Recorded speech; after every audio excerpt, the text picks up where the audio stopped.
Government agencies are working hard to secure increasingly dynamic and highly distributed IT environments. For officials responsible for securing their agency's IT systems and their data, the job of defending today's dynamic perimeter has also become increasingly complex. I'm Wyatt Cash with Scoop News Group, and here to talk about how agencies are keeping up with those challenges is Ryan Murray, Deputy Chief Information Security Officer and also Deputy Director for the Department of Homeland Security for the state of Arizona. Ryan, thank you so much for joining us. And let me start by asking, how is your department and the team that you lead, how is that working towards addressing the needs for a multi-cloud network environment for the agencies that you serve? And how do you see that shifting relative to the role of firewalls and perimeter defense?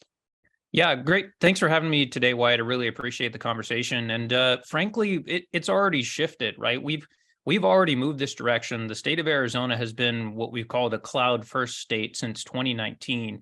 So we've been moving a lot of our services and our functionality and our capability to cloud-based environments for the past several years now. And because of that, obviously that role of the traditional perimeter, the traditional firewall has had to shift. We can no longer look at this as the hard outer shell of our GUI center of our network, right? All of these services are now distributed across the nation, and really the pandemic turned this up to 11 for us, where we had to rapidly deploy telework for our workforce, and that perimeter just frankly didn't exist anymore. We had people working out of their homes, out of coffee shops, out of shared workspaces, and we had to look more at how are we now protecting those users and the devices that they're working on versus trying to rely on some sort of hardened outer perimeter. Well, and then another dimension of all this is, how is the increasing volume of traffic and the need to encrypt and decrypt traffic reshaping your view of what modern firewalls need to accomplish?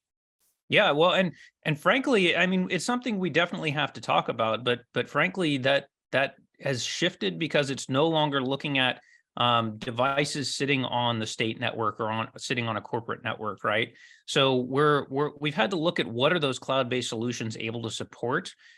We've had to identify where that traffic is actually going, right? Because if I'm sitting on my workstation at my home in my home office and I'm accessing certain state resources, is that through a VPN connection that we now need to understand? Is that VPN concentrator able to support all of that traffic? Or is this all going directly out to those cloud-based solutions?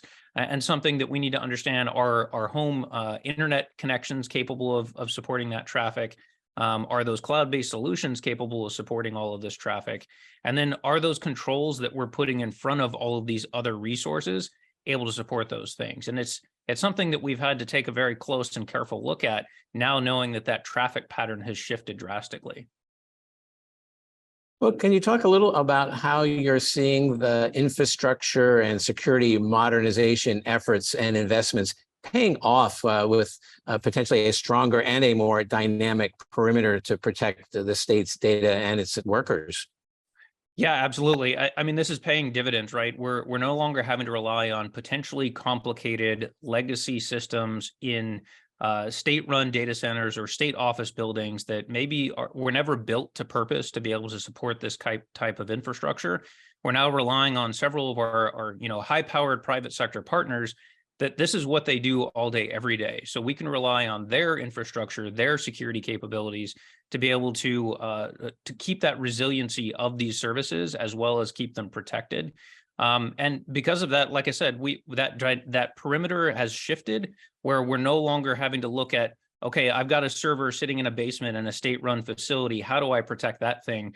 Versus, okay, let's put this in Amazon or GCP or Azure, and let's rely on their capabilities to protect it, to keep it up and running and to keep it supported.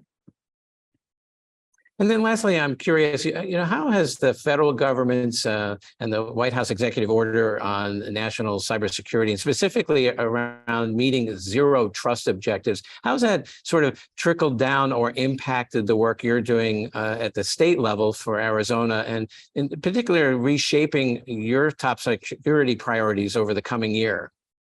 Yeah, for sure. So obviously, that's driving a lot of the security strategic objectives that we have. I'm not a huge fan of the term zero trust. It's such a marketing buzzword that really doesn't talk to the complexities of what it actually means, right? And we've taken the approach here at the state of Arizona that we're more about reviewing the assumptions of trust across all of our entities, across all of our services, and looking at what that actually means. Not necessarily believing that just because you're on a state network that you are a trusted entity, not just because you're on a device that's owned by the state that that device is in any way secure or safe. So let's really look at where those gated assumptions of trust are made, whether that's at the user level, the device level, the network level, and essentially determine, is that a relevant assumption to be made based on those things? And if not, let's put some controls in place. Let's put some additional checks and balances in place to make sure that those security objectives, based on the risk of those things that people are accessing or utilizing, are actually appropriately controlled for. I appreciate your outlining that and sharing that perspective. Well, Brian Murray, I really appreciate you taking a few minutes to join us and share some of your insights on just really adapting to this new, more dynamic and distributed IT environment that everybody's dealing with and how you're trying to make it more secure. Absolutely. Thanks again for having me. I appreciate the time.